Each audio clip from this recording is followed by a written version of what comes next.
सभी भक्तों को फाल्गुन विनायक चतुर्थी की हार्दिक शुभकामनाएं। इस वीडियो में आप जानेंगे कि चतुर्थी तिथि कब आरंभ हो रही है, कब समाप्त हो रही है, कब व्रत रखा जाएगा और व्रत की कथा आप सुनेंगे।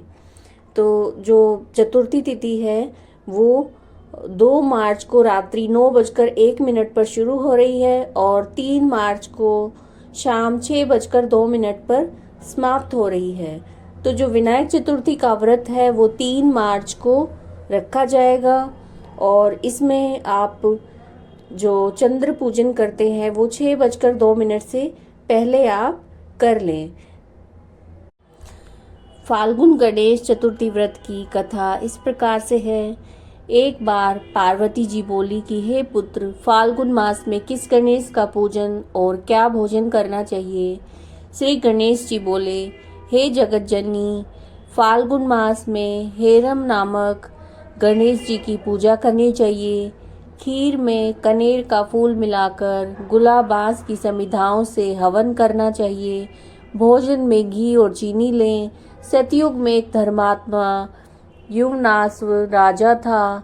इसके राज्य में वेद पाठी धर्मात्मा विष्णु शर्मा ब्राह्मण रहता था। उसके 7 पुत्र थे और सभी अलग अलग रहने लगे। विष्णु शर्मा क्रम से 7 के यहाँ भोजन करता हुआ वृद्ध अवस्था को प्राप्त हुआ। बहुएं अपने ससुर का अपमान करने लगी। एक दिन गणेश चौथ का व्रत करके अपनी बड़ी बहू के पास घर गया और बोला, बहू, आज गणेश चौथ है, पूजन की सामग्री इकट्ठी कर दो। बहू बोली, हे पिताजी, घर के काम से छुट्टी नहीं है और तुम कुछ ना कुछ करते रहते हो। इस प्रकार अपमान सहन करता हुआ अंत में सबसे छोटी बहू के घर गया।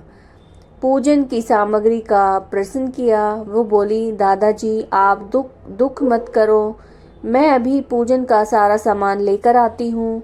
भिक्षा मांग कर वो सामान लेकर आई और स्वयं अपने सास ससुर के लिए सामान इकट्ठा किया और दोनों ने भक्ति पूर्वक विघ्ननाशक गणेश जी की पूजा की। छोटी बहू ने ससुर को भोजन करवाया, स्वयं भूखी रही। आधी रात के समय विष्णु शर्मा को उल्टी होने लगी, दस्त होने लगे। उसने अपने ससुर के हाथ पांव धोए, सारी रात दुखी रही, जागरण करती रही। प्रातःकाल हो गया। श्री गणेश जी की कृपा से ससुर की तबीयत ठीक हो गई और घर में चारों ओर धन ही धन दिखाई देने लगा। जब और बहुओं ने छोटी बहू का धन देखा तो उन्हें बड़ा दुख हुआ। फिर सभी ने गणेश जी का व्रत करके धन प्राप्त किया।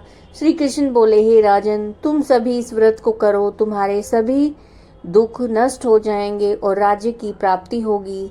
श्री युधिष्ठिर ने भी गणेश चौथ का व्रत करके अपना राज्य प्राप्त किया और इस लोक में सुख भोग कर स्वर्ग को प्राप्त हुआ।